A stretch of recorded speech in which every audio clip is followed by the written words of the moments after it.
रात्रीचा अंधार. गावातल्या प्रत्येक घरात शांतता होती.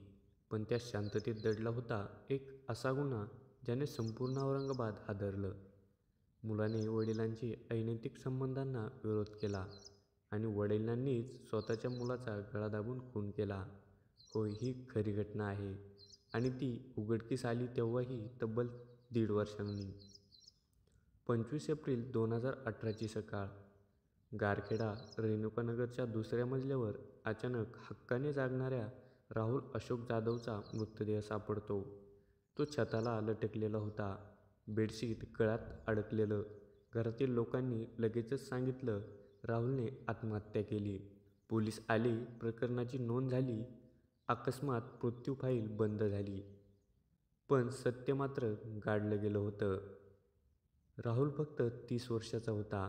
महानगरपालिकेत कंटांतरी स्टोअर कीपर म्हणून काम करत होता.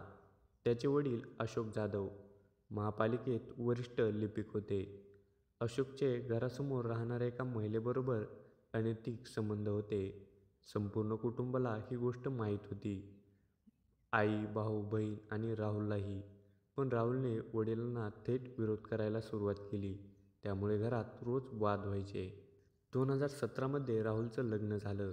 पत्नी 8 वर्षाची गर्भवती असताना तो माहेरी सोडून 22 एप्रिलला परत घरी आला. त्याला अजून काही दिवसातच मुलगी होणार होती. पण त्याला कल्पनाही नव्हती की त्याचं जीवन काही दिवसाचंच उरलं आहे. 14 एप्रिलला वडिलांनी त्या महिलेच्या मुलाचा वाढदिवस मोठ्या थाटामाटात साजरा केला, तेही स्वतःच्या पैशातून. हे पाहून राहुल संतापला.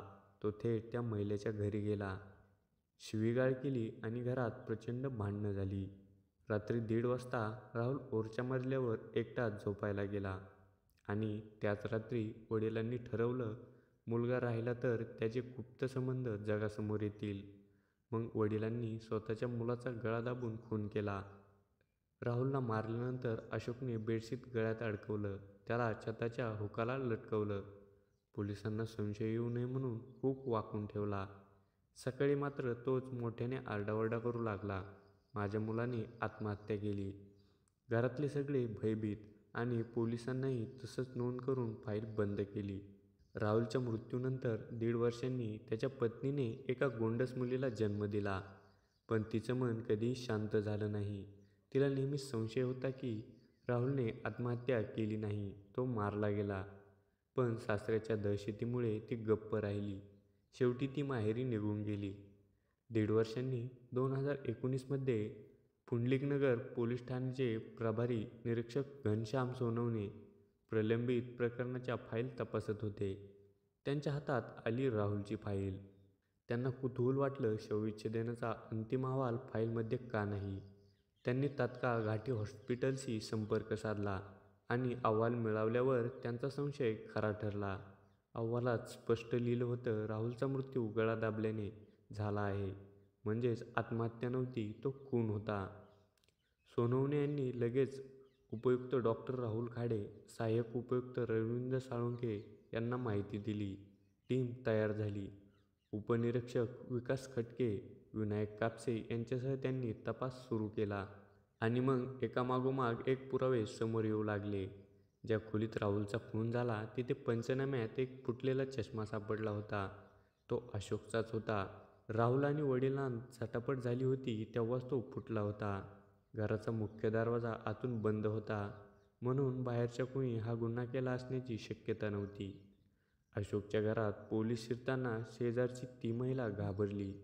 तिने लगेचच त्याला कॉल केला, पोलीस घरात आले आहेत. तेव्हा अशोक शांतपणे म्हणाला, काळजी करू नकोस.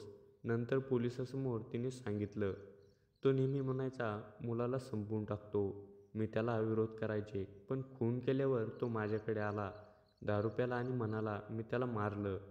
ही कबुली पोलिसांसाठी सोन्याहून पिवळी ठरली. राहुलची आई आणि भावंडं वर्षानुवर्ष भीतीत जगत होती. अशोकची घरात दहशत होती.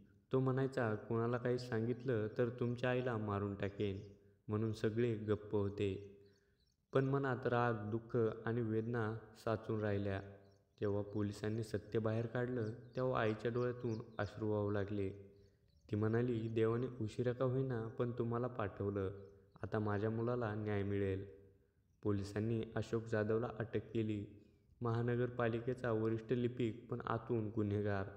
8 तास सलग चौकशी केल्यानंतर तो तुटला आणि शेवटी कबूल केलं, हो मीच मुलाचा खून केला आहे. एका वडिलांनी स्वतःच्या मुलाचा खून केला फक्त स्वतःच्या अनैतिक संबंधांना आडवे येऊ नये म्हणून. आजही गारखेड औरंगाबादमधले लोक ही घटना आठवतात. काही गुन्हे असे असतात की सत्य कितीही लपवलं तरी ते बाहेर येतंच. या घटनेने दाखवून दिलं की न्याय उशिरा का होईना मिळतोच. मित्रांनो, ही होती खरी घटना.